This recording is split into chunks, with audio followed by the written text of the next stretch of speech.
Greetings. This is going to be day 2, session 2 of the Resonant Past Life Hypnosis original modality that I'm more than one I've developed, but this is one I'm working with for the time being.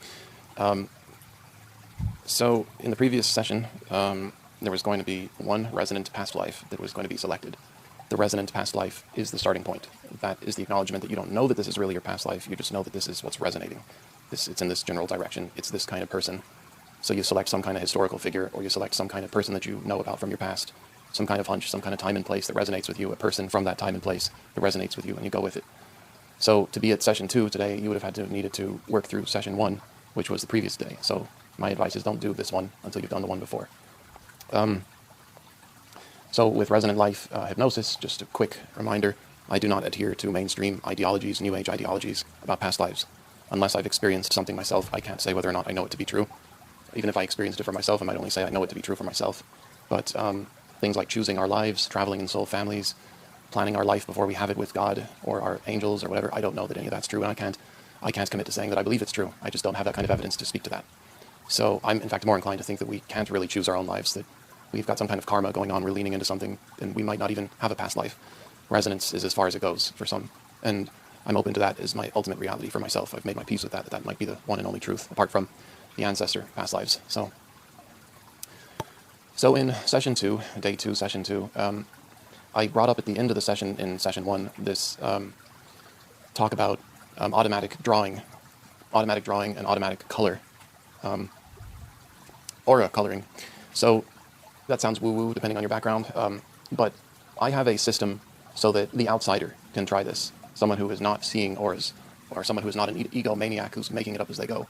Because based on my sensibilities and my psychoanalysis of the New Age and people in the New Age, a lot of people are doing aura readings and they're just kind of, it seems like they're making it up. It seems like they don't really know what they're talking about. It just seems like they're some kind of New Age narcissist and they're just making it up as they go. And I'm not convinced. So what my background is with this and how I discovered aura coloring and how this works for me, my modality to this, my school of thought to this is the following. That whether it's binaural, what do I call this? Binaural as well. Binaural beats. If you have ever done a binaural beats machine, you'll see that there's the delta waves. There's more in the theta, the beta, the alpha, the theta, the alpha, the beta, and the gamma.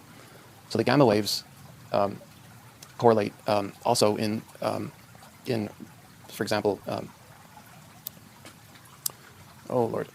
there's binaural, and then there's, when you look at the way a gamma wave works in binaural, it's very fast, it's very rapid. When you look at the way a delta wave works, it's associated with deep sleep. It's a slow and long wave. And likewise, when you look at infrared light, that correlates with slow, long waves. When you look at ultraviolet light, those are short, fast waves. So that's one way to look at the aura spectrum of color. That blue correlates with gamma, because that's what bright white light, that's ultraviolet. Red correlates with delta, which is in the infrared. It's slow, long waves. And they get even slower and longer than that, like radio frequency. So when you look at the wavelength spectrum, that can correlate with different extremes of delta all the way up through gamma. And so, therefore, that's another way to look at the aura reading. So if someone is a very delta person, let's say we're talking about Tyler Henry, the psychic, or we're talking about John Edwards, the psychic, and they're standing up, so this is the introduction to this session before we get started, because if there may be some who will listen to this who will want to try this, and I'm going to try it myself as I do the session, is this automatic drawing, where I draw lines based on my subconscious kind of guiding me along as I go. And then I might post the picture up with color, aura color drawing as well. So as depending on what, we're going to go back to the same time and place and person or animal or whoever it is that we visited in the previous session. So we're going to go to the same place again. We're just going to get a little more clarity, and we're going to go more in depth with that same place and time and person or animal. So that's, some species, whatever. So, and if you don't have whatever, you can be anything in this resonant life. It's just essentially your consciousness where it's trying to go to. So we're going to go there and we're going to work from there. The goal is, of course, improving neuroelasticity, improving how we're looking at life, walking in someone else's shoes, kind of getting that therapeutic benefit out of the session is the idea. It's my thinking, my school of thought, that there is a natural therapy in doing this kind of hypnosis. So back to the aura coloring. So in my school of thought, then the question comes, well, how would you read, let's say, Tyler Henry or John Edward, the two psychic guys, when they're in trance and they're picking up information? I don't know if they'd say they were in trance, but they're picking up information. What would their color look like? Well, if I was to do a guess, I might say that they're in a very delta state. So they've got a lot of reds going on, because they're in a very delta state, deep reds, even shades of darker than red, like dark brown, earthy brown, black. They're going into a deep, unknown space of mystery. They're going beyond life. They're connecting with the dead.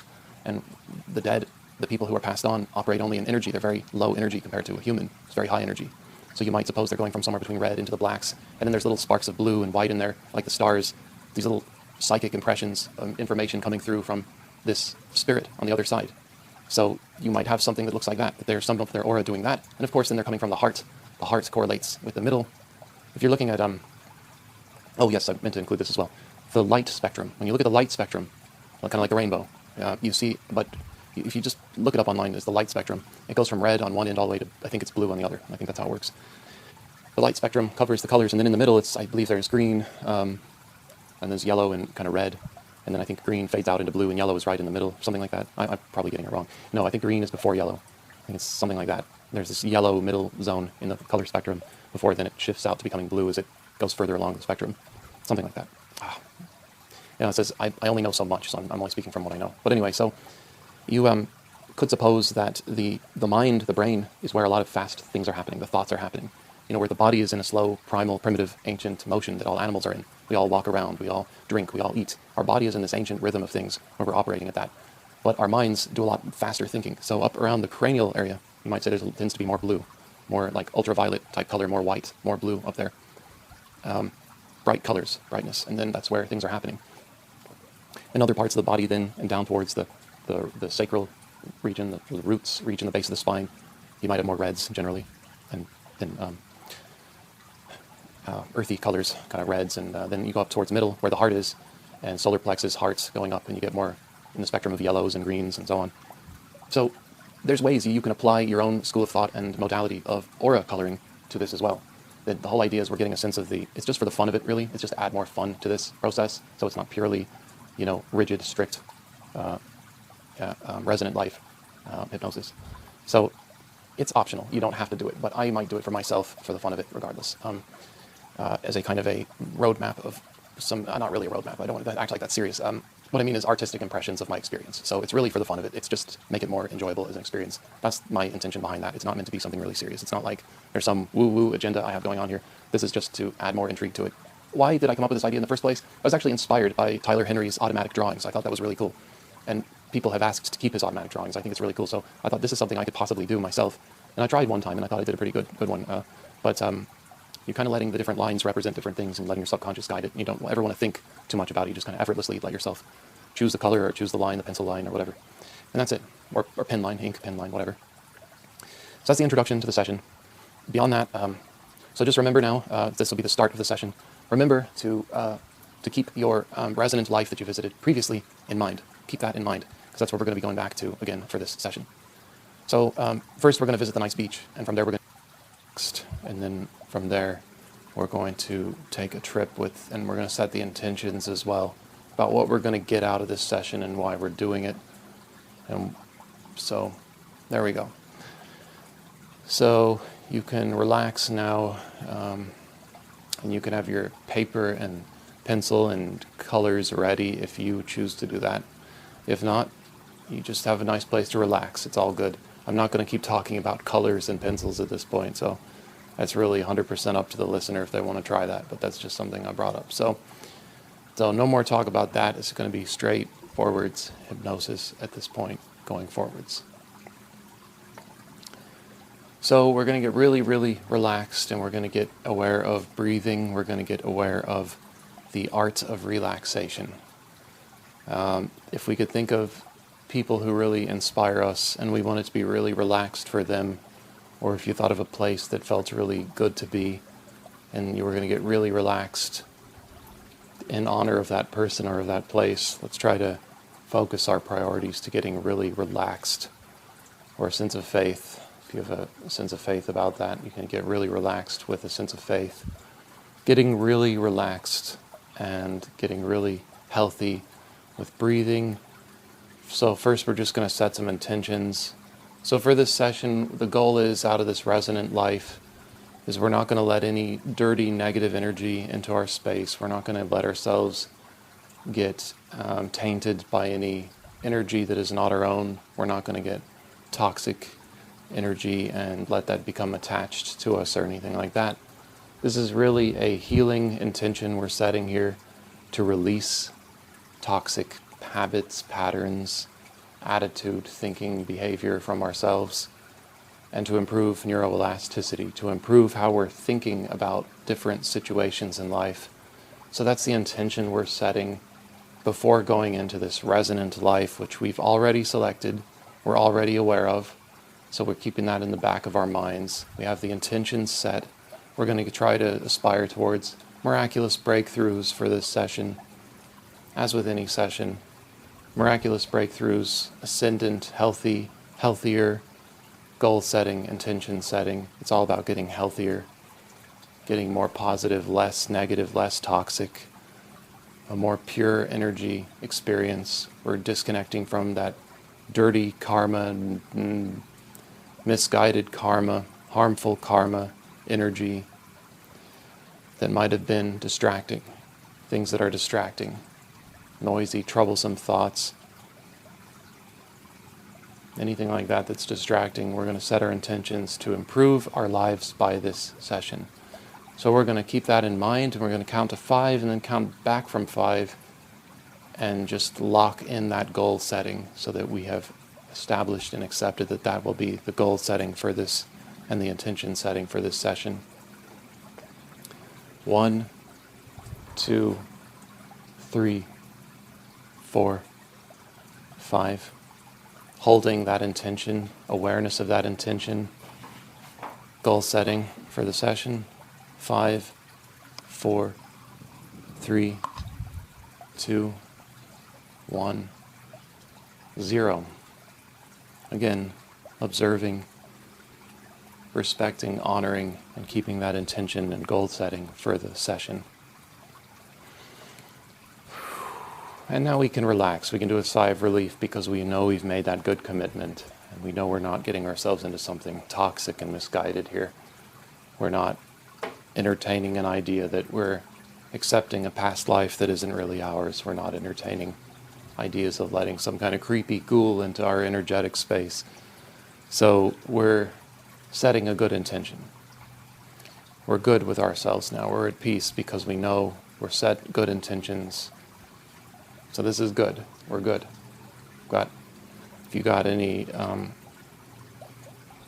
if you trust your holy water or your whatever it is, blessed salt or anything, you can keep that on you so you keep your intentions strong. Whatever ways that you like to keep your intentions strong. If you have certain angels you like to bring in or something to keep yourself safe against any harm's way, you can do that. I'd invite you to do that for yourself, but only for yourself, of course. So, as everyone's coming from different backgrounds. So anyway, here we are, and we're going to now do another one for relaxation. We're going to get really good at relaxing to prepare ourselves to visit this really nice beach we got to visit last time. 1, 2, 3, 4, 5. Noticing the breathing improving, getting more relaxed, smooth, flowing, wonderful breathing, really excellent breathing, really high quality breathing here. Noticing the heart cooling off, the heart rate is going down, it's cooling off, and enjoying relaxation and getting into the fabric of reality, the stillness, and feeling the fabric of reality, feeling that in the stillness we become aware of everything that exists and everything that's around us just by the stillness. So relaxing and feeling the stillness. And the really healthy breathing and the healthier, slowing down of the thoughts. No thought noise, letting the thought noise fade out. Any thoughts that are distracting, letting it fade out. And the breathing keeps on improving. Notice that. Keeping that intention set. And we're going to go back down to 0. We're going to improve, get this intention even improved from here, getting even more relaxed. 5, 4, 3, 2, 1, 0. Getting even more relaxed. More stillness. Improving stillness. Thought noise, emotion noise, distractions, cravings, all that stuff's getting let go of. Letting go of that, getting more relaxed. Even though there's a little noisy dog in the background of my recording, a dog will be gone soon.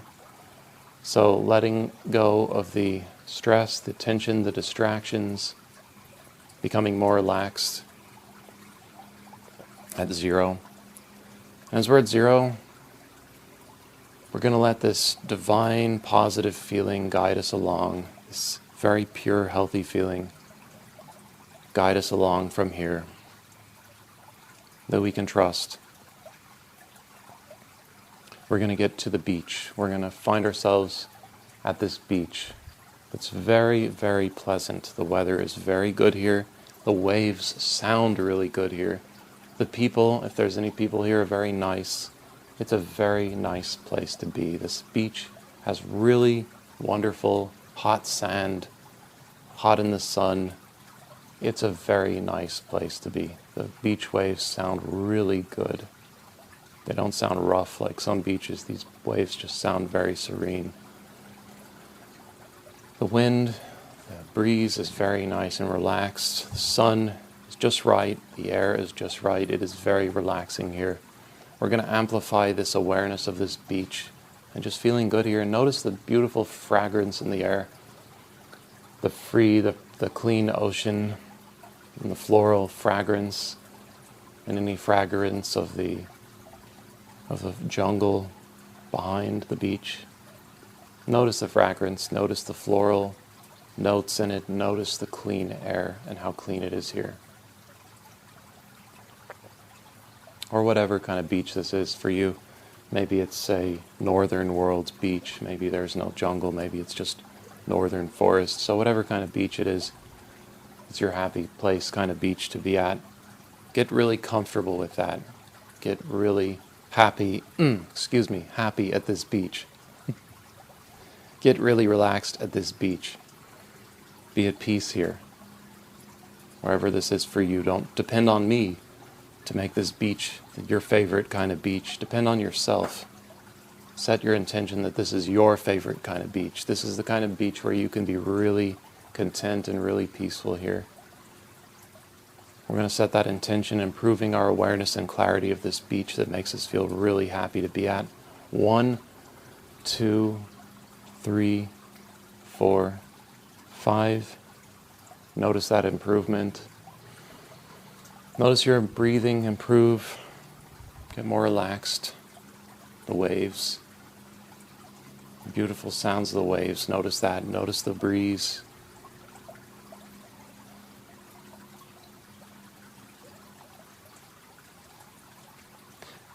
Notice any feeling of belonging, that this is a nice place to be. The beautiful weather. Maybe there's beautiful cloud formations. Maybe the sun is just absolutely perfect right here. Just notice how comfortable and wonderful it feels to be on this beach and be really relaxed here. And the breathing keeps on improving.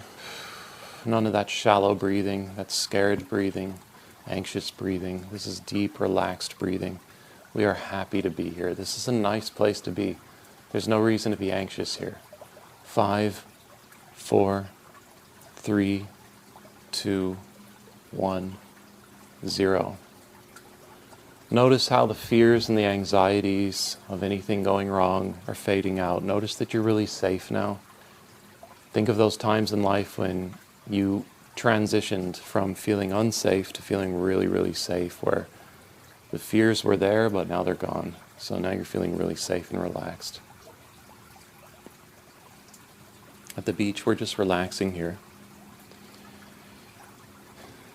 And as we're lying down in the sand, notice the fabric of reality around you. You can feel it in your breathing. You can feel it in your existence, in your presence. You can feel the sand underneath you. You can feel gravity. You can hear the waves. You notice you have emotions. You notice your gender. You notice your age. You notice your existence. This is the fabric of reality. Notice the light. Notice the clouds. All the atoms are coming together to make this possible. This is the fabric of reality. You're feeling the fabric of reality all around you. And you're right in it. You're a part of it as well. find peace with that.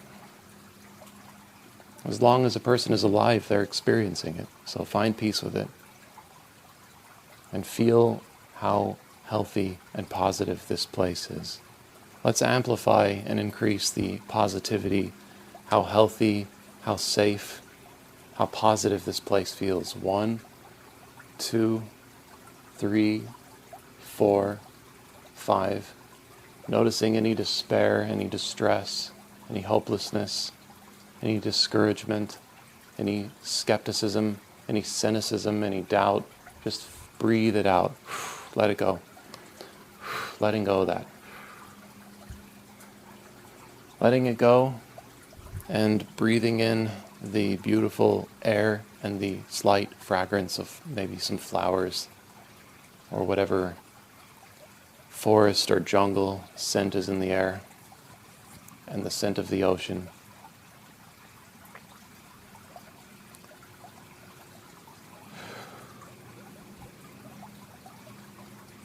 Feeling more relaxed and feeling more at peace here.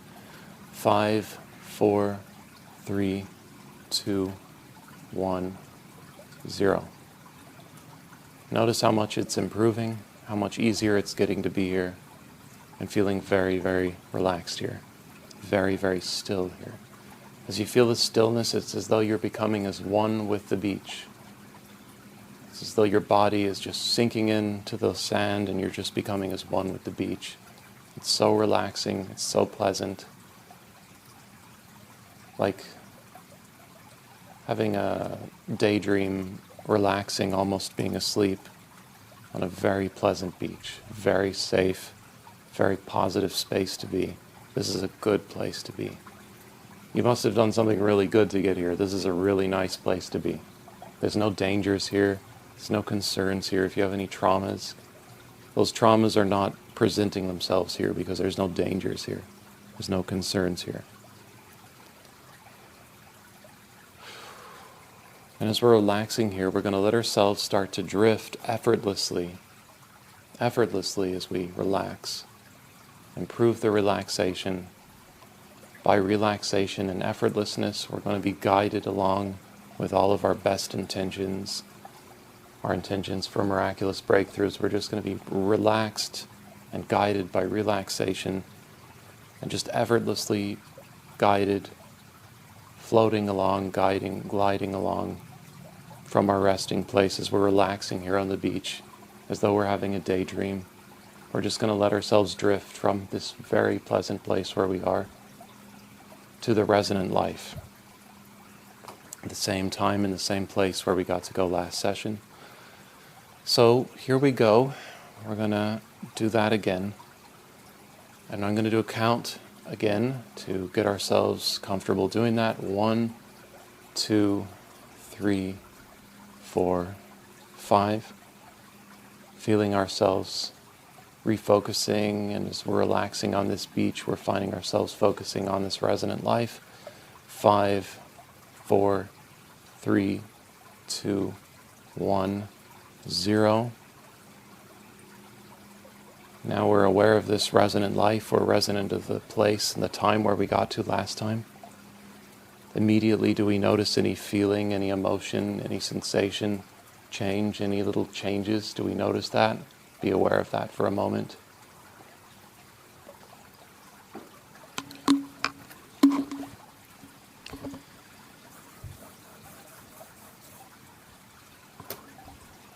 As we're there, we're just going to relax. 1, 2, 3, 4, 5. Getting more at peace and relaxing and knowing that we're totally safe. There's no danger here visiting this resonant life, time and space, time and place. And we're going to let ourselves become even more aware and have more clarity of this place as we're letting ourselves drift to this time and this place. 5, 4, 3, 2, 1, 0. As we're here, right away, what's the strongest emotion that's coming to you? Or what's the strongest physical sensation that's coming to you? Do you feel this around your face? Do you feel this around your heart? Do you feel this around your feet? Do you feel this around your legs? Do you feel this around your hands? Is there some sensation here that you have where there's something that you do that involves these areas, or something that's significant that involves these areas?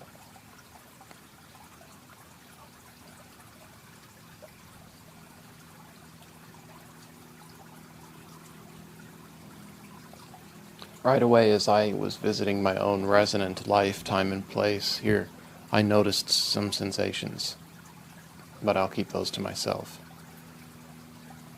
And so, to improve a little bit of clarity on what those sensations could refer to, we're just going to, if you have any sensations yourself, maybe you don't, we want to bring something to our attention here that gets our attention, something that's of significance here. Is there a place that you like to, is this a place that represents something distinguished to you? And what do you find yourself doing in this place when you're here? Like, what would be the most frequent activity when you're here? Or is this a place you think of when you're somewhere else? What kind of place is this? What purpose does this place serve for you? Improving clarity for that. 1, 2, 3, 4, 5. 5, 4, 3, 2, 1, 0. As you're here, try to feel any physical sensations.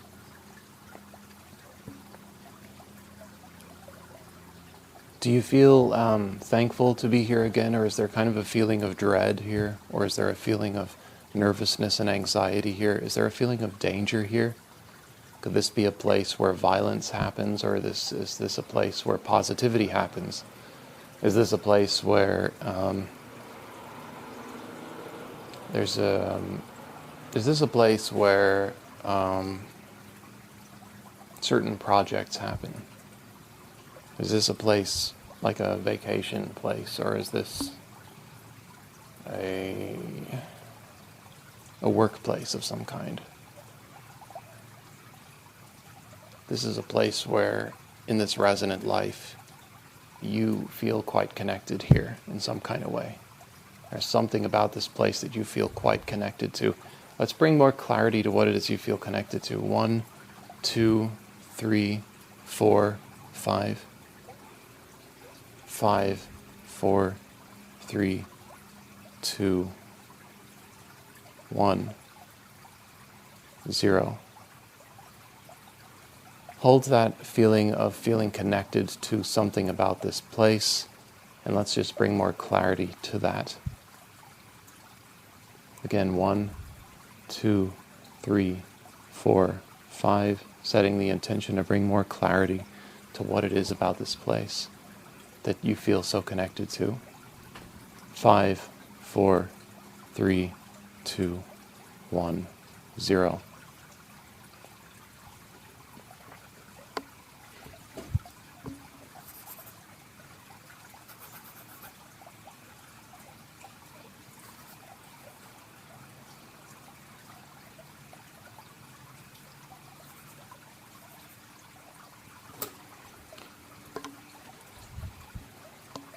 If there's any animals, people or animals in this kind of environment, can you name 3 that get your attention that will present themselves time and time again?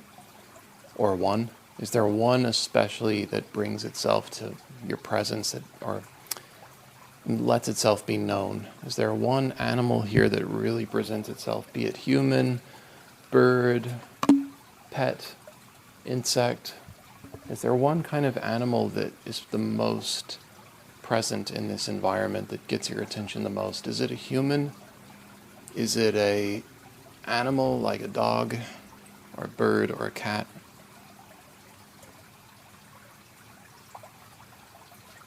Any kind of animal.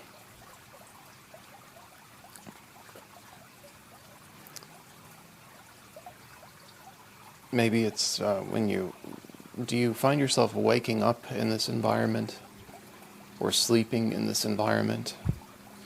Or is there something about this environment, even how about in the way of plants? Any plants that really get your attention, be it simply flowers that have been cut, or perhaps a tree, and if so, what kind of tree?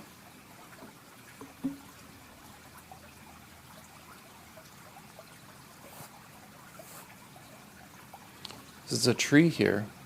What does the tree look like?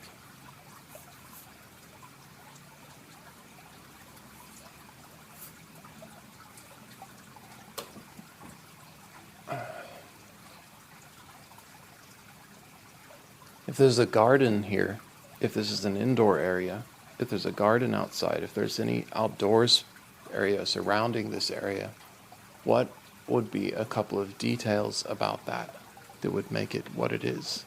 What would the details look like? And don't be critical about this. So in other words, remember, this is just a resonant life. It really is kind of like a mask for something that you're resonating with. That it's really your details that makes this important. It's what you find yourself resonating with. Be guided by the resonation. Don't be guided by a sense of commitment to make things make sense. Be guided only by the resonation, like what's resonating with you as you go. Just keep on following what you resonate with as you go. So we're going to bring more clarity to a little bit of landscape detail about this environment. Maybe you're on a dock, or maybe you're on a boat, maybe you're out in a city, or maybe you're out in the country. What kind of outdoors and indoors contrasts do you see? Do you see plants and flowers outside? Do you see very little gardening outside? Is the grass well cut, or is it quite tall and wild grass? Is it a European house? Is it an Arabic house? Is it a African style residence? Is it a nomadic residence? Is it a tribal residence of some kind, like a hut or a tent of some kind? What would be the indoors and the outdoors, and what would these be resonating through as with this one specific? So we are going to keep our general intention, of course, on this specific resonant life that we set our intention on before starting. So we will keep it there, and we'll save other resonant lives for another session. So we will stay on point here. So as we're here,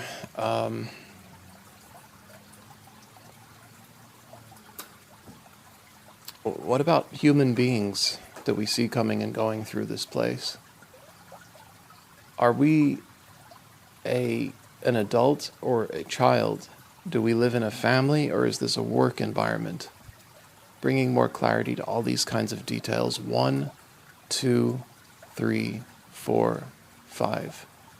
Setting intention on improving that clarity on landscape, interior, exterior, what's inside, what's outside, gardening, what's inside or no gardening, what kind of residence does it look like to you? Inside, 5, 4, 3, 2, 1, 0.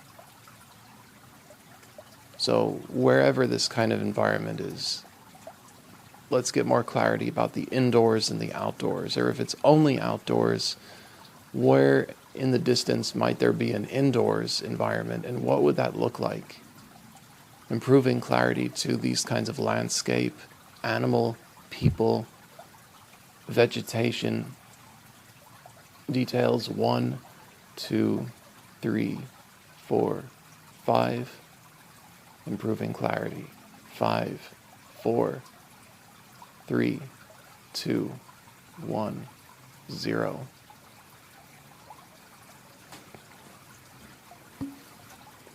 Okay, let's check out weather. How's weather today? What weather do you see today? Are we seeing very blue skies? Are we seeing overcast? Are we seeing stormy weather and rain? What would the temperature be here right about now? Would this be kind of cold temperature, or would this be kind of quite warm tropical temperature?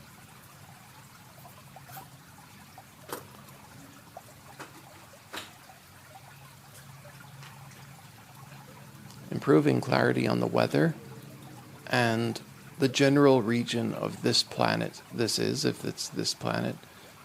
1, 2, 3, 4, 5. Improving clarity on the weather and awareness about the weather and the general region of the world where we are. 5, 4, 3, 2, 1, 0.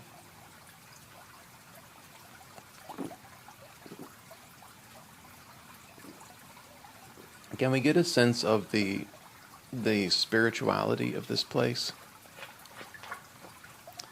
Is this spirituality around here very scientific, or is it very like Christian, or is it very Jewish, or is it Islamic, or like is it non-religious, would we say? Is this environment more in the context of like how about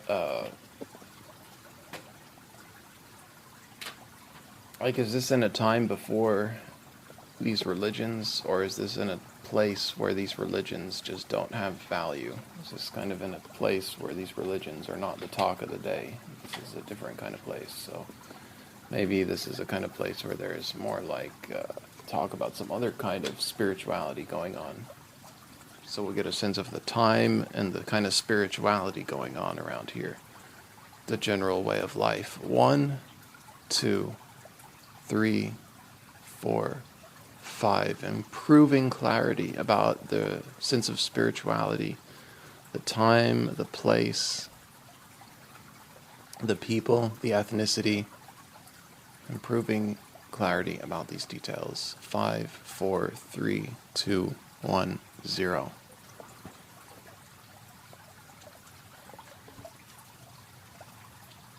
So,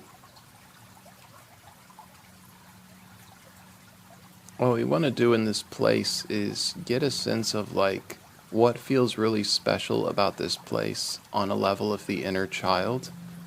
Let's let our inner child come into being here. So the inner child is the childhood self, the child self. What is the child self like about this place? So the inner child. So this is the self that's very curious, playful, adventurous, free spirit. The inner child. What does the inner child like to do? The inner child likes games. The inner child is very connected to the animal world. Likes little things about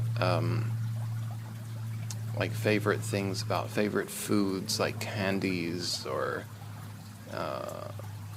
little things that the inner child is concerned with, like things that in life that are sweet and fun, like a favorite drink or a favorite food, or little things that are important, like a childhood element to this place, where the inner child relates to this place. How does the inner child relate to this place? What would the inner child think if the inner child was looking at the inside and the outside of this place? Would the inner child feel like belonging here? Would we feel a sense of belonging in this place? Or would we feel more like this was just a workplace? Or would there be a sense of dread here? Or a sense of the inner child is not really permitted to have much say around here because this is all business?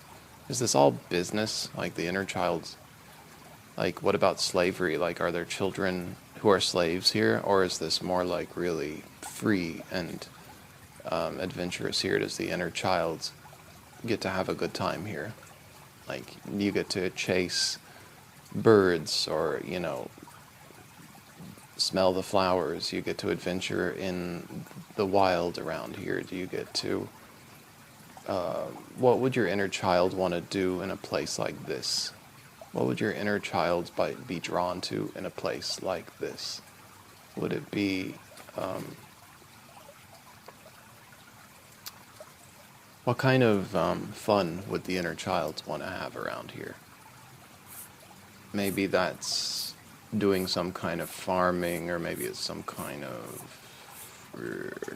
horse riding, or, what does the inner child want to do here?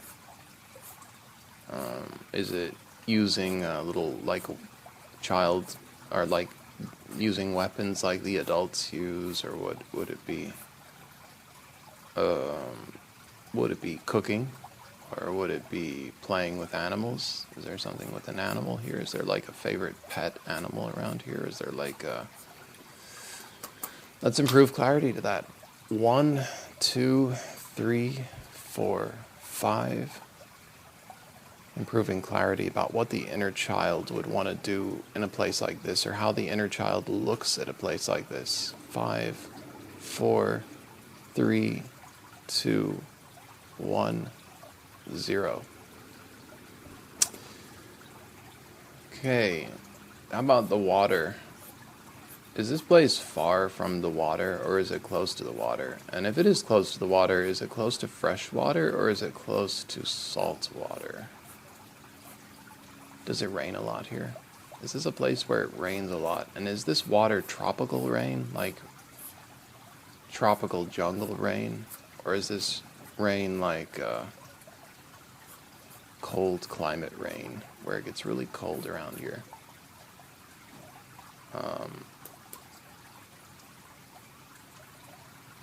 Improving clarity to these things.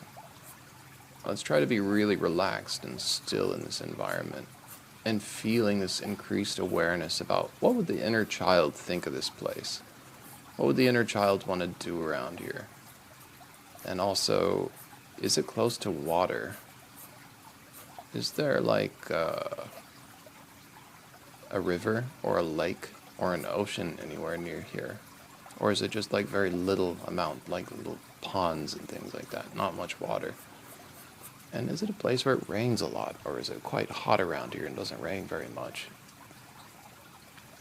Improving awareness and clarity to that. 1, 2, 3, 4, 5. 5, 4, 3, 2, 1, 0. I just felt something come through about the water myself. But I want to ask another question here. So, how about people that you see out in the world around you? Is there one kind of problem that you see them having a lot? Do you see people... is a big deal of the time where you are, like, for example, going to the pub or going to the bar or drinking? Is there a lot of alcohol involved in this place, or is this an alcohol-free kind of place? When people drink alcohol, do they do it because they're desperately poor, or do they do it because it's a party life and it's rich around here? There's rich people around here partying. What makes this place worth the drinking, if there's drinking around here? Or is there not drinking around here? Is this kind of more like a strict religious community where there's not much drinking going on? So if there's drinking, does that reflect on desperation, or does it reflect on just the good life? Are people living the good life around here? 1, 2, 3, 4, 5. 5, 4, 3, 2, 1, 0.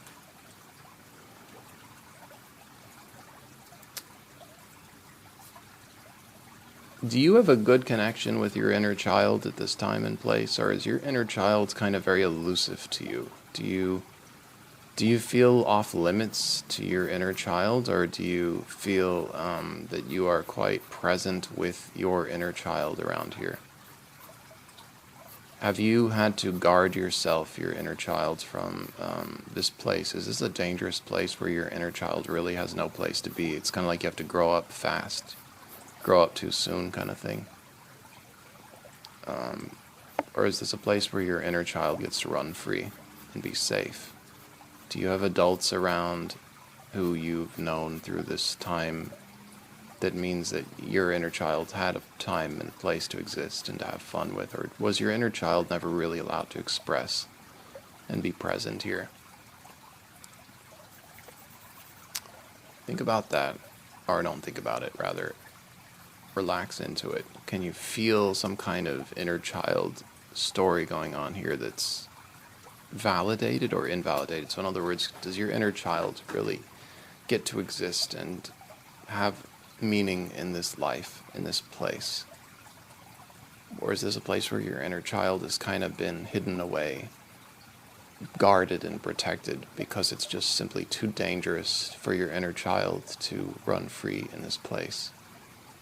And do you find that there are servants or slaves here? Or do you find that this is servant and slave free? Is this place where you are, like, do you notice distinguished a lower class and a higher class of people?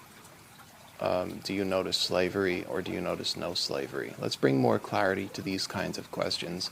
1, 2, 3, 4, 5. 5, 4, 3, 2, 1. Okay, 0. Now, another question we can look at is, do you find yourself being taught how to dislike another group of people in your childhood? Do you find yourself hearing from your inner child that you want to be cool like the other people? Are there a certain group of people that you want to be cool like?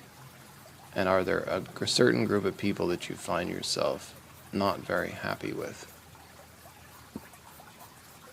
Is there a group of people around here that troubles you? You don't like this group of people. Like, could there be maybe a gang, or is there an element of racism in this society? Are there people who are not welcome in this society, and then there are people who are deserved? And do you feel that you are a part of the deserving people or the unwelcome people? Would you be of one ethnic class or another? Rich, poor, servant, aristocrat, things like that. Would there be any sense of your placement and this kind of residence that you live, or maybe workplace where you work, or environment where you are? What kind of status, ethnic, and work status is your background? Like, what if you had a mother in this environment? Would she be a working class mother? Would she be a servant? Would she be an aristocrat? And would she be, or even slave, possibly, or someone who is a nomad, or a traveling person, or homeless? What about homelessness? Does that resonate for you? Let's bring some clarity. 1, 2, 3, 4, 5. 5, 4, 3, 2, 1, 0. Do you find that you are empathetic or unempathetic to animals in this life? Do you find yourselves trusting local animals and wildlife? Do you find yourself adoring cats or dogs? Do you find yourself liking different animals especially? Or do you find yourself thinking that animals are really not of any concern to you? Do you have a fancy for any activities involving animals, such as fishing? Do you find yourself going out to the river or the lake or the ocean and fishing? Is this a big deal to you? Anything that involves animals that really gets your attention, any certain animals really would be the favorite animal, the animal that you like to work with, or you like to hunt, or you like the song of, anything business between you and animals in this place. 1, 2, 3, 4, 5. 5, 4, 3, 2, 1, 0.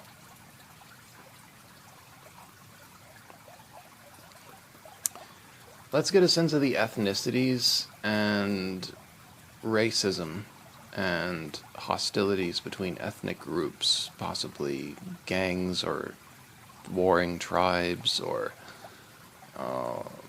ethnic differences.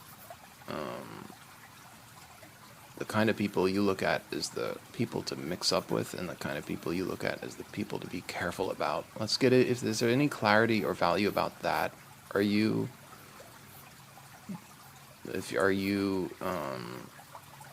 have a self-esteem thing going on? Are you with the lower class? Are you with the upper class or working class? How do you look at that and servanthood and things like that? What do you see?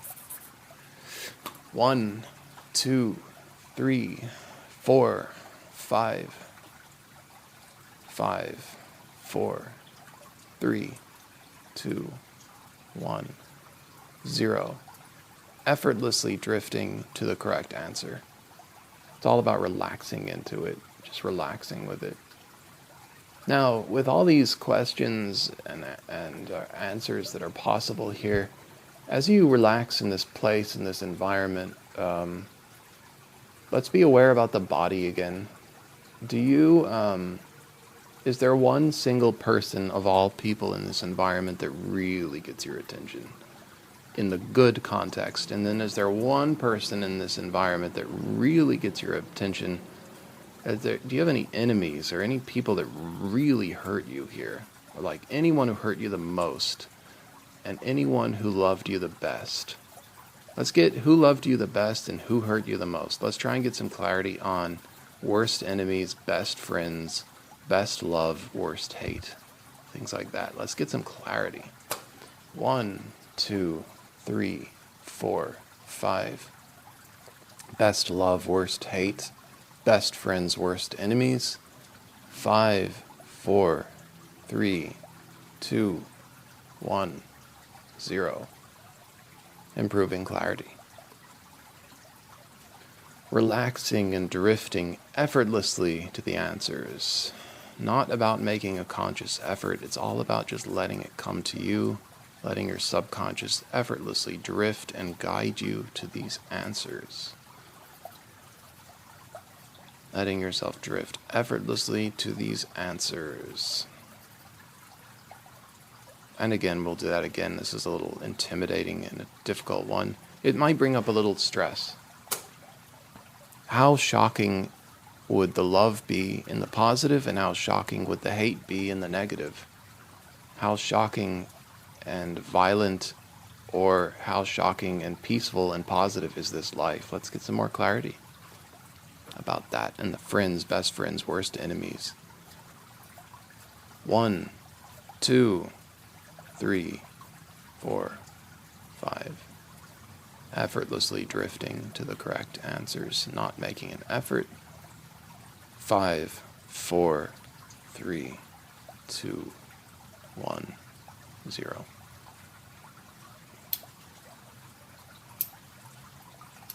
And just chilling with that for a minute. Next, I want to look at a sense of faith, a sense of spirit again. Let's go back to that again, if I haven't already. I think I did once. Back to a sense of faith and spirit. Are you particularly drawn to any kind of role regarding religion? Do you see any religious items in this building where you are? Or this exterior? Do you see any religious garb around here? How about, does it come across as a certain way? And do you see what kind of level of orthodoxy there is about this religion, if it's religion, or do you see what level of free-spiritedness there is about this, if it's free-spirited? Do you see, have you ever had any conversations around here in this environment about religion? Have you ever looked at a Bible or the Torah or the Quran in this environment? Or does this tend to be a place where It's all oral tradition, so you might have heard the word from the wise elder of the village, something like that. Have you heard the word of the land? Have you heard about the deity so-and-so? Have you heard about so-and-so? Are you concerned about invading armies in this place, or is this really just... no, nothing like that. What kind of religious connections are you feeling here? And do you like the religious connections, or is this kind of something where it's uncomfortable for you? You're like, you love to be at the church, or you don't. You love to be at the synagogue or the mosque, or you don't. You don't love to be there. You comfortable, or are you uncomfortable? How about you? Do you find yourself wearing any religious garb or not? Do you find yourself loud and proud of your religious identification, or do you not? Do you find yourself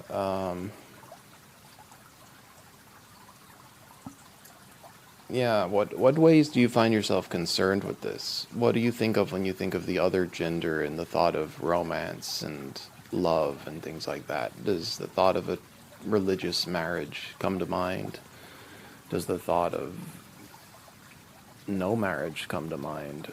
Let's get a sense of clarity about religious, spiritual associations. What connects right there? 1, 2, 3, 4, 5. 5, 4, 3, 2, 1, 0. Okay. If there's any shallow breathing, that can be a state of fight or flight, so just release that. But it could also mean that whatever religious business is going on is scaring you.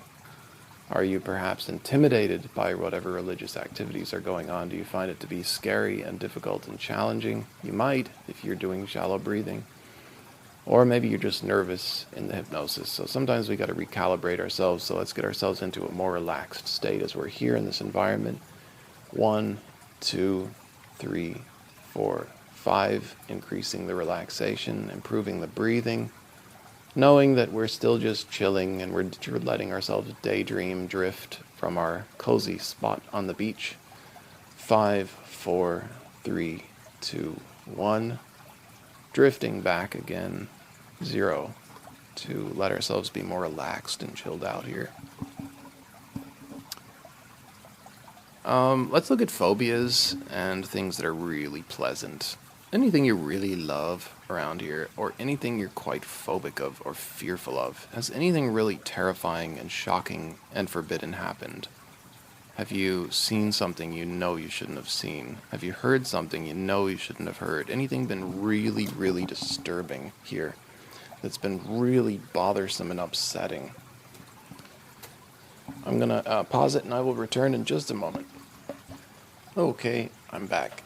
So, as we continue on,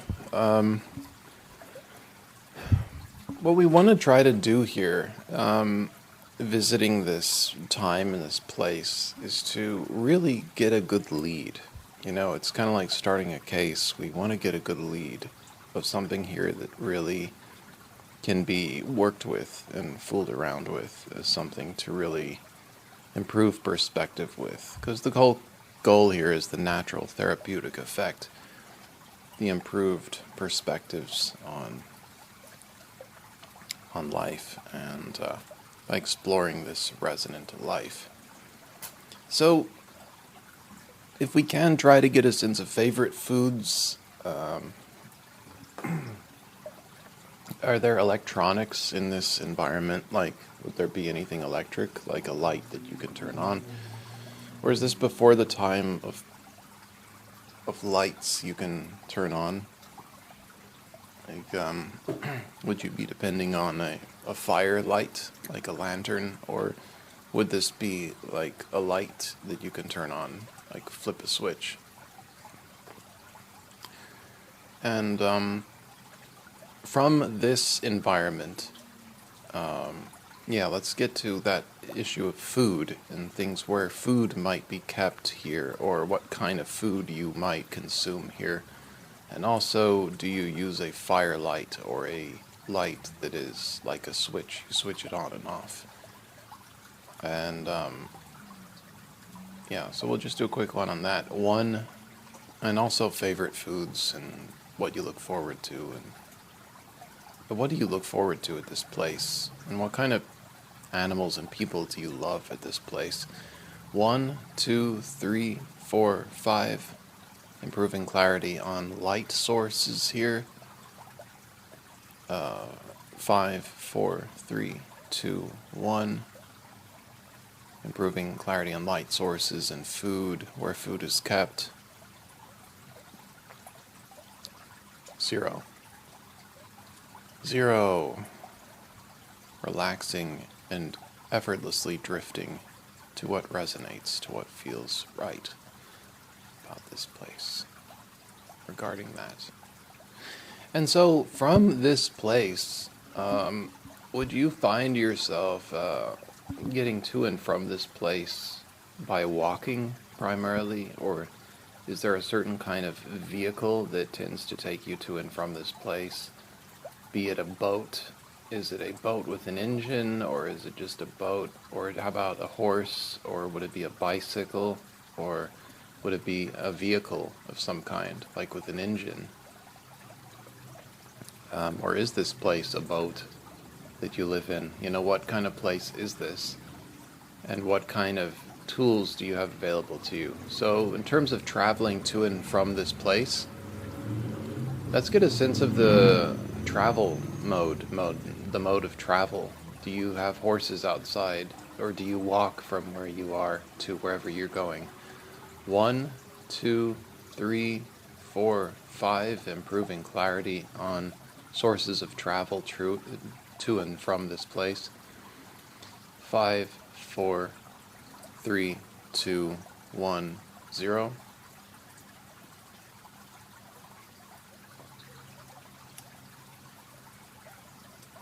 And let's go again to tricky ones. So far, in your visit here, is there anything that you can think of that's shockingly beautiful, positive, encouraging? Or is there anything also here that's shockingly negative that you've experienced here, like really bad? Have you ever seen anything really bad by the time you visit this place, or you live here, or this is your go-to place? Have you ever experienced anything really bad? Have you seen anything really bad in this resonant life so far? Let's get some clarity on that. Shockingly good things and positive things, and also shockingly bad and negative things. Anything that's gotten your attention about either way so far? 1, 2, 3, 4, 5. 5, 4, 3, 2, 1, 0. So with greater clarity about shockingly positive or shockingly negative things, where the truth is just shocking, the life is just shocking, with greater clarity about that, do we find ourselves aware in these moments of any shift? So this is an interesting one now.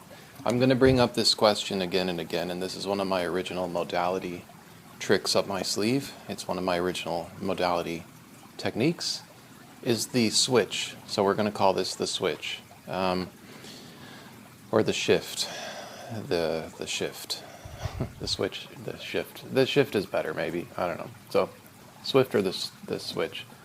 So the switch is a good title, because here's what is possible if you've made it this far. You know that you've set your intention to focus on this one resonant person in history, or whoever it is, wherever it is. You've set your intention, right? But here's the thing. It's possible that the more you keep focused on this person and this time in history, or this place, whoever it is you focused on, you might start to notice this. The only true resonation that really resonates for you is that it's actually there's a remote chance you'll get little glimpses of other people in history instead. And if you do, that could be your knowledge in that life of another person in history. It could be that. Or it could be that that's a different resonant life trying to come through, but it could be that you actually have a knowledge in this life of another lifetime of another person. So if a person, so in other words, this is a good one. So in this environment that you are here,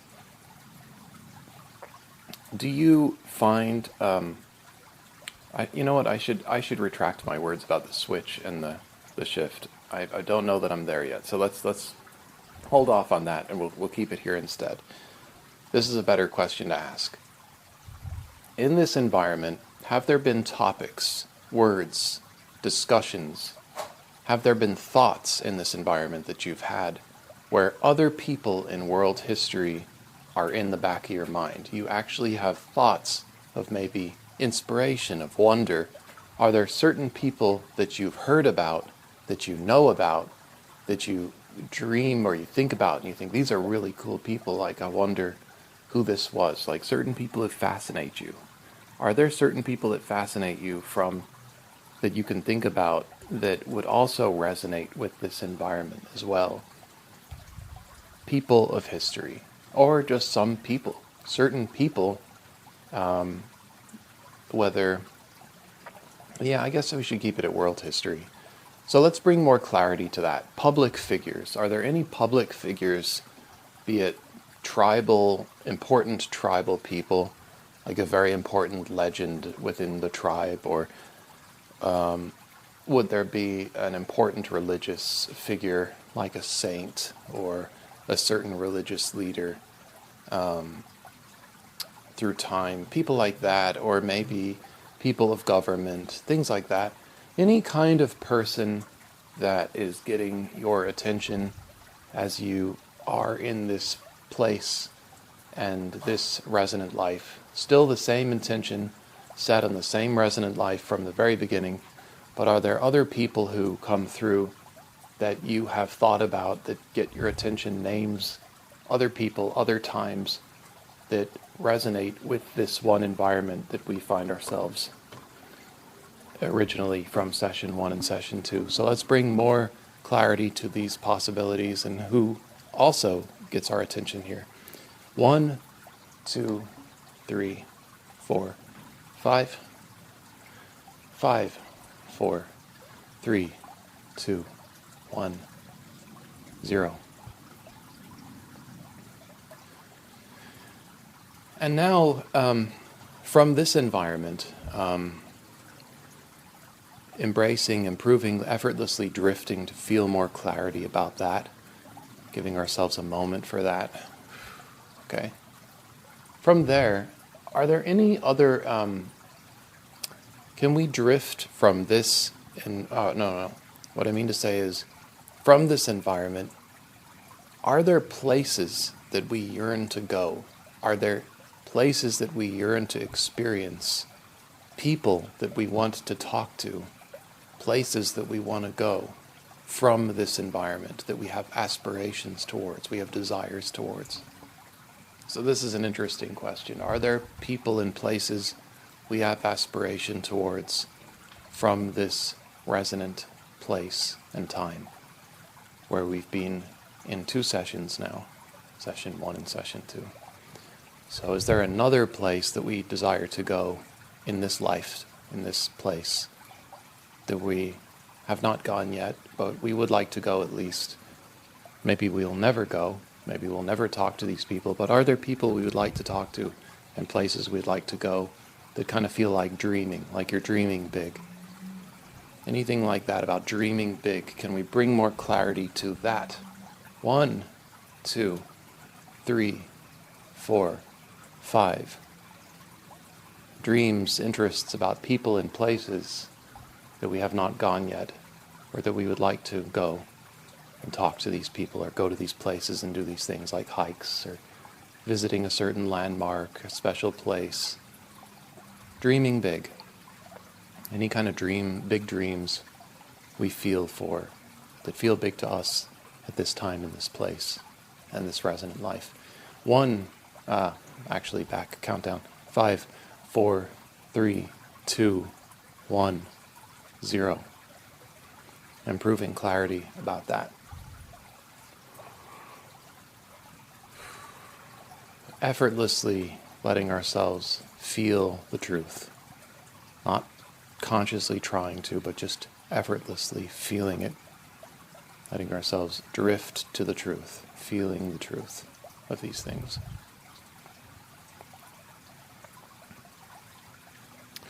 And with that said, that's all I've got for this session. So what I'm going to do is we're going to start to close from this, and we're going to go back to the beach, and then we're going to bring ourselves back. So we're going to start going back to the beach now, and we're going to bring it to a close. 1, 2, 3, 4, 5.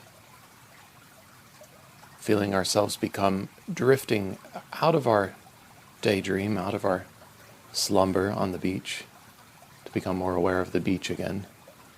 5, 4, 3, 2, 1, 0. And now we feel ourselves at the beach again and enjoying the beautiful air, the fragrance, the sensations of the sand, whatever we've got around here that we like, the sounds of the waves, the temperature, the sun, the sky, however it is around here, the people. We feel good around here. This is a nice place to be. And from here, we'll remember our intention that this resonant past life hypnosis was all about exploring this resonant life and acknowledging that it might never be a past life.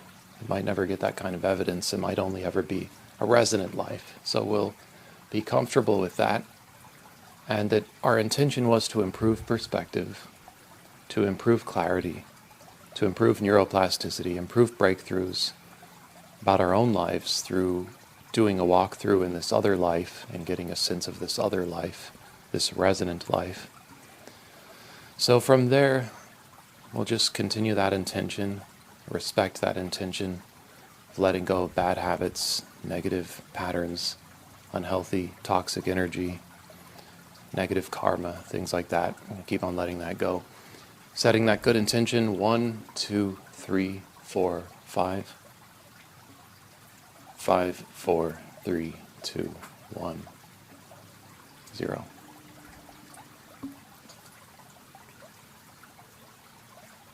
And from here, we're going to gradually find ourselves relaxing and feeling the stillness again of the fabric of reality, everything that holds everything together, how the atoms and the vibrations and everything is holding everything together all the time in certain patterns. Feeling that and relaxing with it and trusting the safety here on the beach. Enjoying the breathing, enjoying the relaxing breathing, the healthy breathing. Feeling safe, feeling refreshed. Improving the relaxation. 1, 2, 3, 4, 5. 5, 4, 3, 2, 1. And lastly, one more intention before we conclude and come back will be to set the intention to improve clarity over time after this session as well. So we're going to keep on improving clarity from what we visited in the session to after the session. Our clarity will continue to improve, and we'll improve on getting those healthy, miraculous breakthroughs and also letting go of toxic, unhealthy patterns and cleansing healthy energy, cleansing negative energy from ourselves and bringing more healthy energy to ourselves. We're not internalizing anything toxic or negative. We're not letting any negative spirits get into our space, anything like that.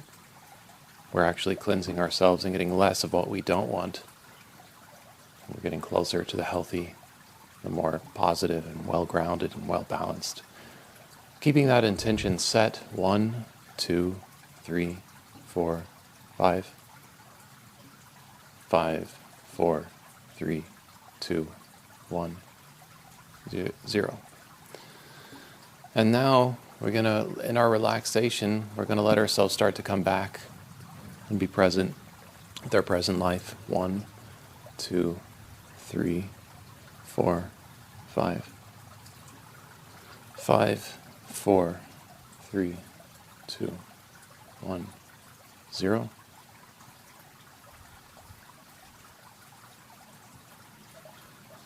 Letting ourselves start to give ourselves permission to wake back up fully, be fully present with ourselves again, coming back from this session 2. 1, 2, 3, 4, 5. 5, 4, 3, 2, 1, 0. And that was Hypnosis Session 2. I'm going to wait and think about what kind of notes or clarity I can build on, and before doing a post-session journal, and I will probably add that to this recording as well later, but I'm not there yet. So that's all I got for now. Thank you for listening. If you've enjoyed, consider liking, subscribing, and hyping the new YouTube feature. YouTube. Okay. That's all I got for now. We'll see when I return. Take care. Okay, so I'm going to try and do a post-hypnosis session 2 review. I cannot guarantee this will be successful, but I will try. It's Sunday, April 9th, 26. It's a good couple of days after the session 2. I had to kind of think about it. I will try. It's Sunday, April 19, 2026. It's a good couple of days after the session 2. I had to kind of think about it afterwards. I did the session, and I was wondering maybe I should do it again, and I had my doubts. And but I do want to comment that today, for example, I noticed I was definitely, here's the way I would put it, at least I was getting mindfulness breakthroughs that were really positive, that had nothing to do with the hypnosis session. It was totally separate, but it was about me. It was very much my own therapy journaling, or that kind of thing. So I was very much in that direction of things. That's my cat making noise. He's a very talkative cat. The best way I can put it, that session 2, what did session 2 do for me? What progress did I get out of session 2? And the answer would look something like this. To review it, I would say it felt like I was revisiting this place again, very much like playing a video game, and going back to the same place again in the video game. Very much reminded me of actually the Zelda series from Nintendo, and I was thinking of kind of being stuck in a certain area and not being able to get further than that until you unlock the secrets of the area, is the idea. So with this Resonant Life session 2 visit to this time and place and character, who I shall keep the whole thing. I won't disclose details, as once again it's supposed to be about the listener, it's not supposed to be about me. I'm supposed to be the guide, not the client, so I'm the one doing the hypnosis, not the one. But I'm also, on the plus side, I also get to go through my own moments of reflection as I'm doing the hypnosis as well. So I'm kind of, I'm guiding myself along as well. I did do as automatic drawing as I could of the area that I was. However, I don't know that I would share that. I could share it. I mean, it's cool in its own way. I did not do any of the aura type colors really. It was very much locational, I guess, is what the image was, essentially playing on what I was visualizing in a kind of a very loose way. I was just letting myself draw what was coming to my mind. In session 2, revisiting this place, this time and this place, I definitely had more clarity on where I was and what things looked like, and I was getting better at describing the area where I went to. Now, importantly, I want to make a distinguishing point here about this. I'm a very skeptical person when it comes to hypnosis, and when it comes to past life, anything past life. And I want to distinguish between skeptical and cynical. So if I was cynical, I would simply be doubting everything, and I'd be casting a lot of negativity onto it. When I say skeptical, I mean that in a positive way, so I'm trying to be a good skeptic, not a toxic skeptic. So I'm simply looking to be evidence-based as much as possible. So one of the things you'll hear in the world of past life hypnosis, therapy sessions, and things like that, that's the cat again, he's having fun. Too much fun. What's up, buddy? Knocking things down. One of the things you'll hear in the world of past life hypnosis is that when you go deeper into trance or into hypnosis, you discover things more in depth in the next session, is the idea. That you really are seeing a past life, is the assumption. Well, my standpoint is based on what I just said, that, well, did I see things more in depth when I visited this time? Yes, I did. I did see more things in depth. It was as though I could go around to sides of this location and see different areas with a great degree of, like, a realistic clarity. Like, it was as though everything was just in place. Like, it felt as though, how can I say this? It felt very natural and effortless to get a sense of what looked like, where it should be, what should be where, and what things should look like. But there's the disclaimer that comes with this, is that I acknowledged that this was only a resonant life, because I'm not prepared to acknowledge a past life. That's going to be more evidence-based. So essentially, I had known that this was just a resonant life to a degree, to a measure, that I'm visiting. And that kind of language is not language you'll hear in past life hypnosis. People want to hear these big, intense stories about who they are in their other life, and that it's like really true, isn't it? Like, it's really true, and that's what gives you your merit, is how true it is that you really are this, like, they really are this person in your past life. Well, once again, for me, it's all about the health benefits of the hypnosis, not the factuality of whether or not this is really your past life. To get it to that level where there's a higher chance or indicator that it is your past life, you have to have that extraordinary evidence, and that's going to be me being a good skeptic. I think there's a lot of people who just simply are not wanting to be skeptical at all in past life hypnosis. They just simply want to have no system of skepticism in place. I prefer to approach the extraordinary with passion, but then keep skeptical as well. It kind of reminds, yeah. Anyway, I'll kind of leave that point where it stands. But my point I'm also trying to get at here is that just because I saw things with more clarity, I could say that that's the same thing as painting a portrait, where you don't even base it on something you're looking at. You're simply thinking of something in your imagination. You're drawing from whatever is in your imagination, or from whatever you are trying to intuit out there in the universe, and you're trying to draw that and put it on paper and do your own version of it. And so it will feel very natural to a painter or a poet, what comes next? What line comes next? Oh, what line goes here?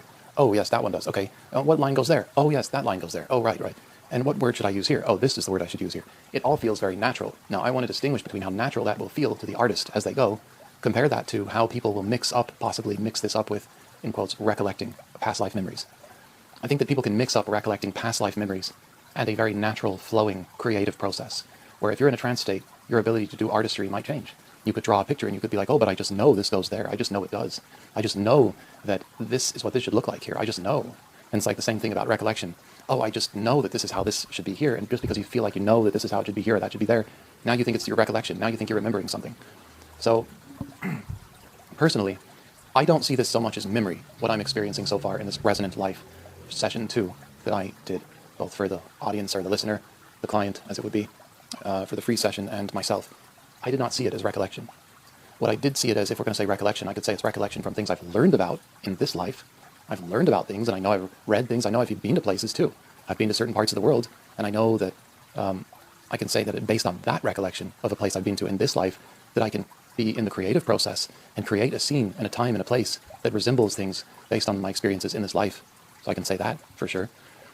I can say that if I'm in a trance state, because I'm in a self-hypnotized state, and I'm guiding the hypnosis as well, that it's going to feel very flowing and very natural and effortless to think of, oh, this is how this should look here, and that's how that should look there. And I think it would be very easy to mix that up, that thinking up of, oh, how easy this looks like it should be here, and how easy that should be there. This looks natural here, and that, like this goes here, and that goes there, and this goes here, and that goes there. You're not even thinking, you just know where things go. And I think it's that sense of knowing that enables people to get mixed up and think they're having past life memories. In plenty of cases when they're actually not. They're just undisciplined. They have an undisciplined mind, and they're mixing up a sense of knowing, because they're in a trance, with a real recollection. It's easy to do that, I'm guessing. I don't have evidence, like I haven't done a big scientific study where I can guarantee that that's true. But I know in my case, it very much feels like that's true. That rings true to me. When I hear that, I think, yeah, that sounds about right. Like this could all be very much fictitious. And I would be really surprised if it was more than fictitious, because I haven't had that kind of level of a breakthrough yet, being hypnotized myself yet, to where I go from being skeptic to full all-out believer that, whoa, wait a minute. There's no way I could have imagined that. There's no way I could have thought that. There's no way. There's definitely some other source I'm connecting with here. Like once you start to do that, then it really gets interesting. But I haven't gotten there yet. But what I would say about session 2 is that so far it's been feeling really easy to feel to feel a sense of the weather. I had the weather down. I knew what the weather was like. I knew what the sides of the location was where I was. So I don't want to give away any specific details, because once again, this is about the person who is guided along here. I'm not trying to make this be about me. So with respect to that, I'm doing my own separate journaling for myself about this. It's private. But this is just for the public here. That I could see where things were, what things looked like in terms of natural objects and constructed objects, I could see that. I could get a sense for the weather. I could get a sense for, when I arrived to this place, immediately there was a sense of a sensation that was a kind of a physical sensation of something that would have been a relevant life experience. There was a physical sensation that would have been relevant to visiting this time in this place, in this resonant life. There was definitely a physical sensation there.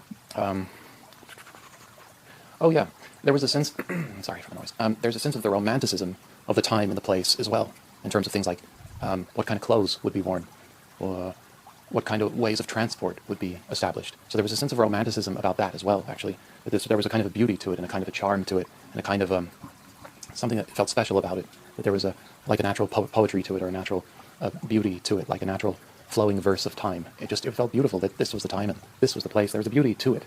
I don't know, maybe that's a thin veil of beauty, but whatever. It was a nice feeling, and I could connect that as well with places I've been to in this life, and videos I've seen about this type of place as well.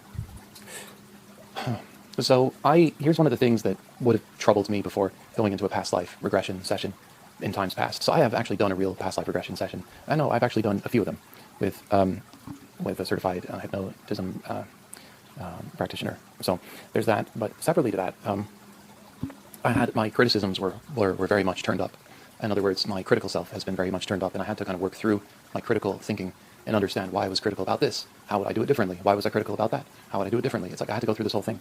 So about understanding where I stood, like what was my more in-depth point of view instead of my shallow point of view, like, oh, this is what I think about it, like at a glance. Oh, well, what about if we go a little further? Now what do you think about it?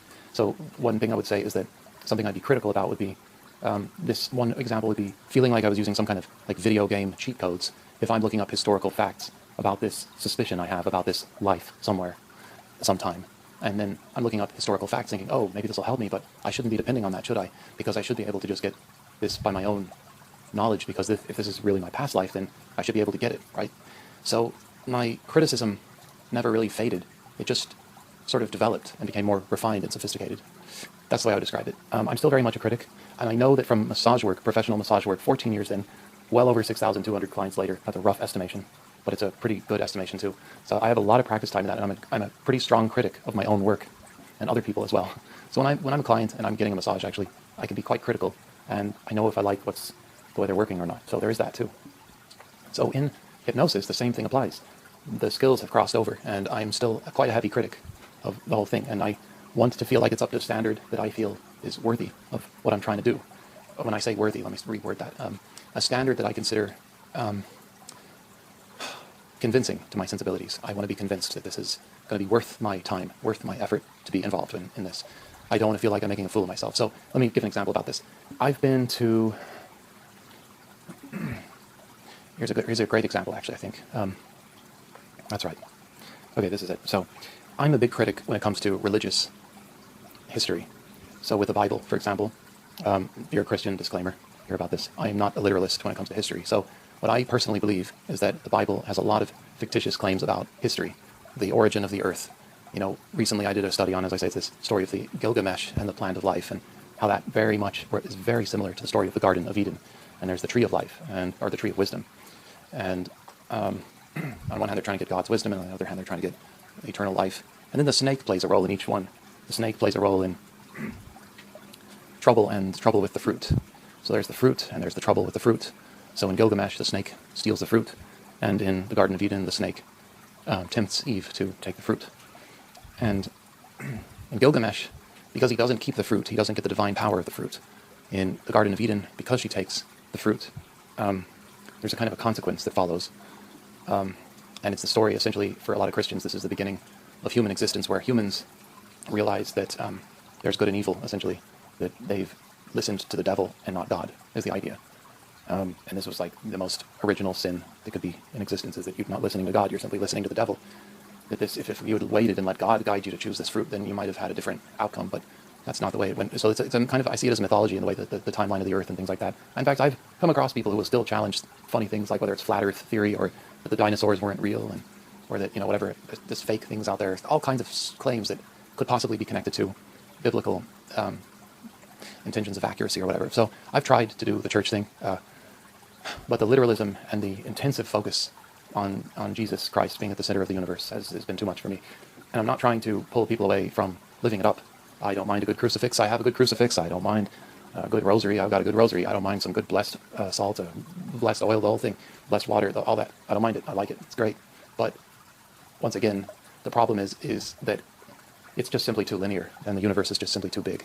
And Christians have a big problem understanding the theme of namaste, or understanding values that feel all too relevant to me. It's got to always be about about Jesus Christ in the middle of everything, and if it isn't, there's a problem. It's got to be the devil. The devil's causing problems again. Oh boy, here we go. And there's just certain narratives that aren't making sense to me as the right narrative to live by. Like the idea of this sort of supreme evangelism, that everybody has to be converted to Christianity, and then the world would be a better place. And then we would reach the final times of the book of Revelation, and then we would know we were at the end times when everyone had been brought to Christ or whatever. And there's all kinds of ways of putting it. And the more I've learned, the more it appears that, well, anyway, I never was an all-out Christian or even any kind of born-again Christian, but I certainly have appreciated the sweetness of Christianity at a distance. Never overindulging myself. Like the thought of going out on missions and evangelizing and all these kinds of things, it feels to me like I'm being brainwashed into thinking and believing in a way that just does not match with my highest sensibilities. My greatest sensibilities just simply go differently. And often I'm thinking of the Vedic Trinity, and I'm thinking about Shiva, and I've seen God elsewhere. And it's not because I've made that choice. It's not a choice. It's more of a sense of realism. I try to be as real as possible, and that for me, Shiva goes well beyond the way that the Hindus portray Shiva. That Shiva is much more like a state of mind and a sort of a journey of existence, of consciousness, and Shiva can appear in the mind in all kinds of ways. It's really much beyond Hinduism. In fact, I've had perceptions of Shiva that have been entirely European in quality, totally different looking than you would think of, than you would expect, or not even European. What I'm getting at is very time and place, Shiva. There's all kinds of ways of perceiving it. And it's not just Shiva, as I say, it's the Trinity in Hinduism.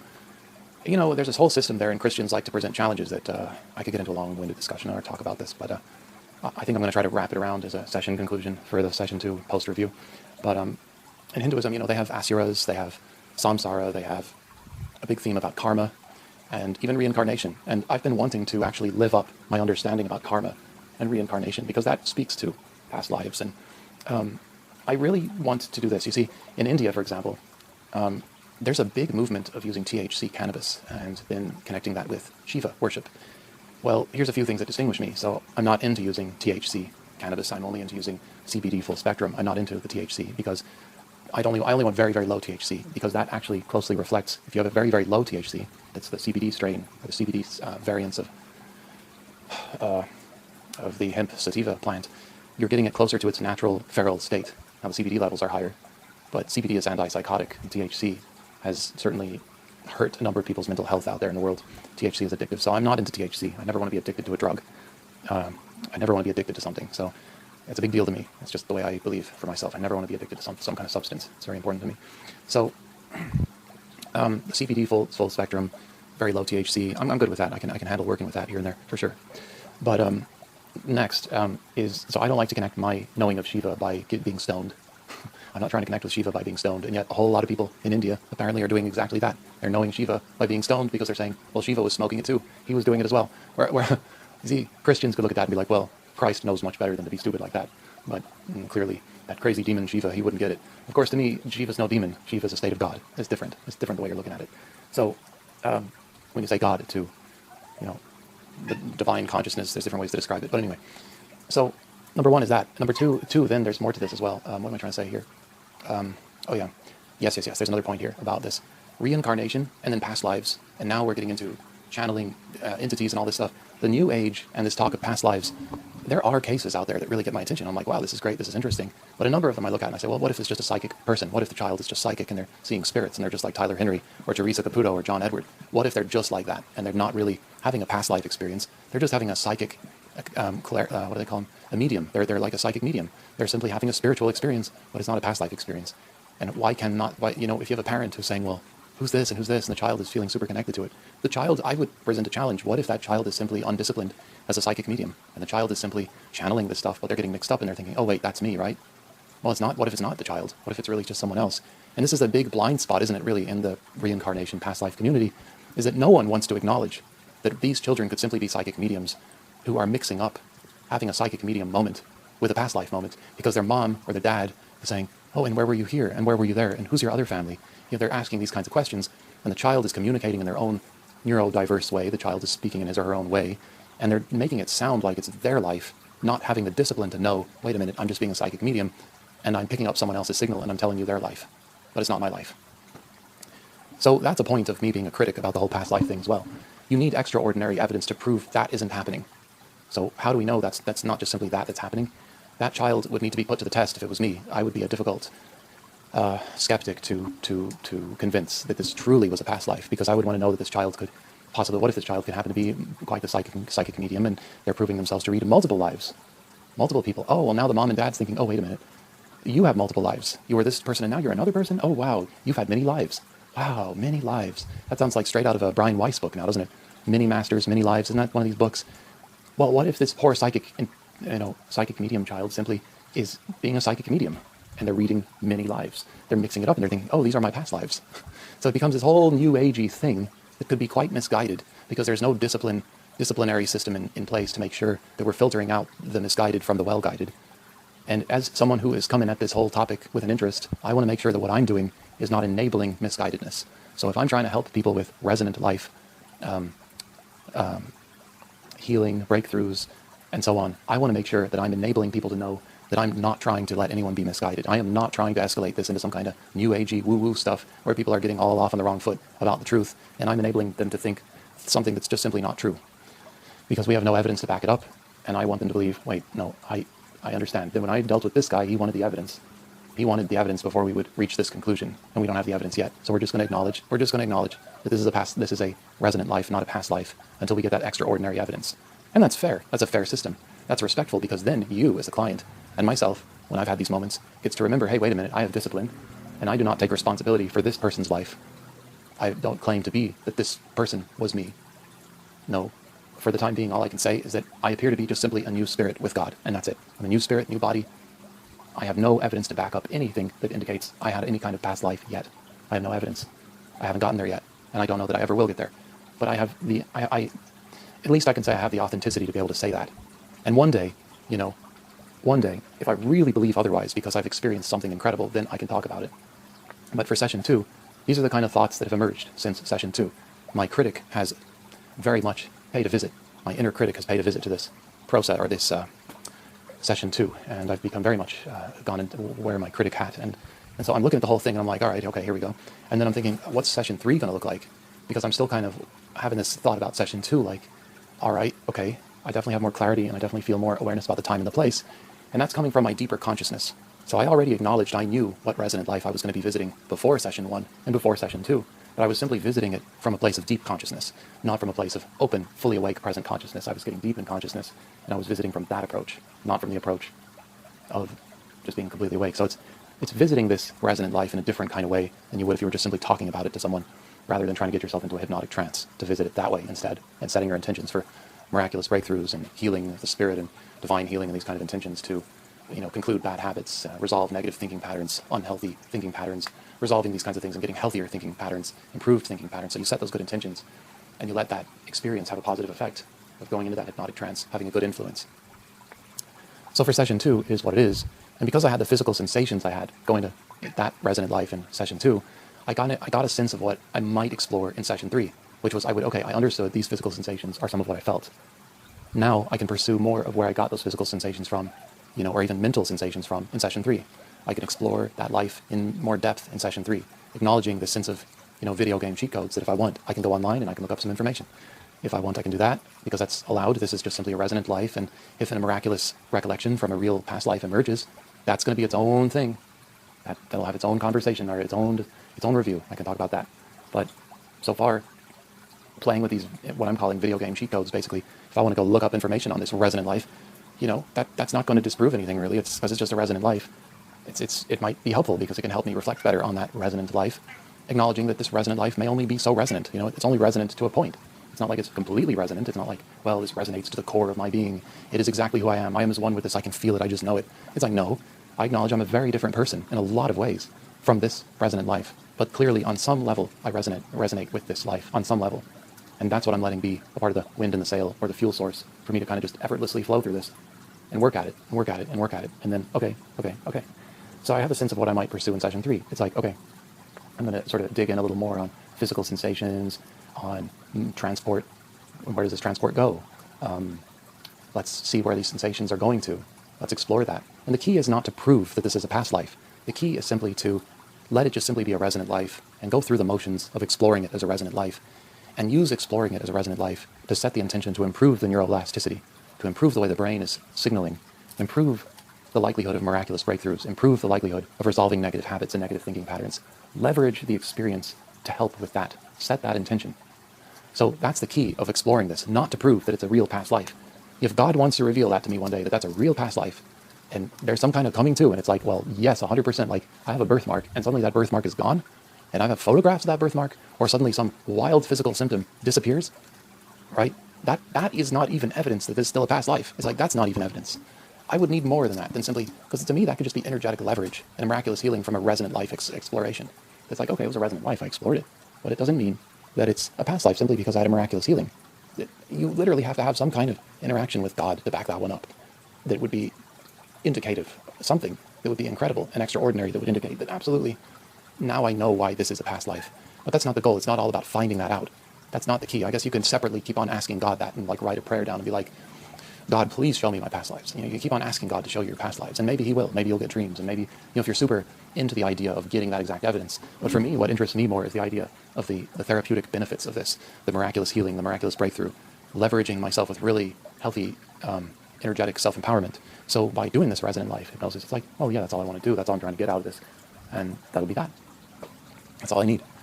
And then, I can keep on praying, because I don't think you need to do past life hypnosis to prove you have a past life. I think you really probably just need to pray to God or interact with God, because God has to be working in your life if you got a past life.